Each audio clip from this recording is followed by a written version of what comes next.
دیکھو آپ لوگوں نے سبزی لینا ہے تو بازار میں سبزی والوں کے پاس سے لیتے ہیں، رنگ لینا ہو تو رنگ والوں کے پاس، ہارڈ ویئر کا کوئی چیز لینا ہو تو ہارڈ ویئر والوں کے پاس لیتے ہیں۔ اللہ اکبر کبیرہ۔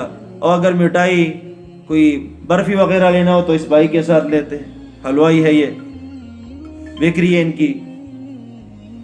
اگر آپ لوگوں نے برف لینا تو برف والوں کے پاس ملے گا۔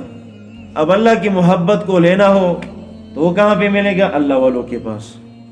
ہمارے حضرت فرمایا کرتے تھے مرشد عالم رحمۃ اللہ علیہ کہ دیکھو اولاد کون دیتا ہے؟ اللہ دیتا ہے، لیکن سبب کون بنتے ہیں؟ والدین سبب بنتے ہیں۔ اس آپ میں سے کوئی ایسا ہے کہ جو بغیر والدین کے پیدا ہوا ہو؟ صرف حضرت آدم علیہ السلام اور عیسیٰ علیہ السلام ہے جن کو اللہ رب العزت نے اپنے کن سے بنایا۔ آدم علیہ السلام کو بغیر ماں باپ کے اور عیسیٰ علیہ السلام کو بغیر باپ کے اللہ رب العزت نے پیدا فرمایا۔ باقی جتنے بھی انسان آتے ہیں والدین کا ہونا ان کے لیے ضروری ہے، حتیٰ کہ جانوروں کے لیے بھی والدین کا ہونا ضروری ہے۔ اب دیکھو بارش رات کو ہوئی تھی تو سبب کیا بنا تھا؟ بادل آئے، بارش برس گئی۔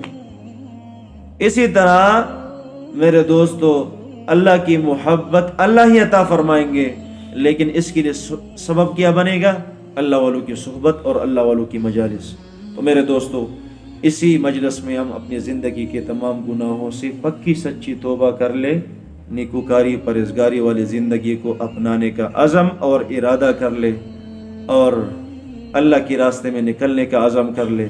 مشائخ کے جو خانقاہ ہوتے ہیں اس کے اندر وقت گزار لیا کرے، آپ کے اوپر سنت کا رنگ چڑھ جائے گا۔ الحمدللہ ہماری حضرت جید احمد برکاتہ اللہ علیہ کا ایک بڑا خانقاہ جنگ کے اندر ہے، اور یہ آج ان کا چونکہ شاگرد ہے، تو الحمدللہ ہماری خانقاہ پلے کے اندر ہے، قریب ہی ہے۔ جب بھی جاتے ہیں الحمدللہ آپ کے قریب پڑتا ہے، بہت سارے ساتھی وہاں پہ آتے ہیں، اور الحمدللہ جتنے بھی ساتھی آتے ہیں تو کچھ پا کے چلتے ہیں۔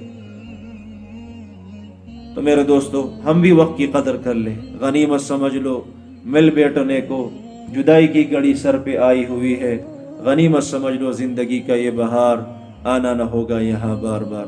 میں توبہ کے کلمات پڑھاتا ہوں، آپ لوگ پیچھے پیچھے ان کلمات کو پڑھتے جائے، اور اللہ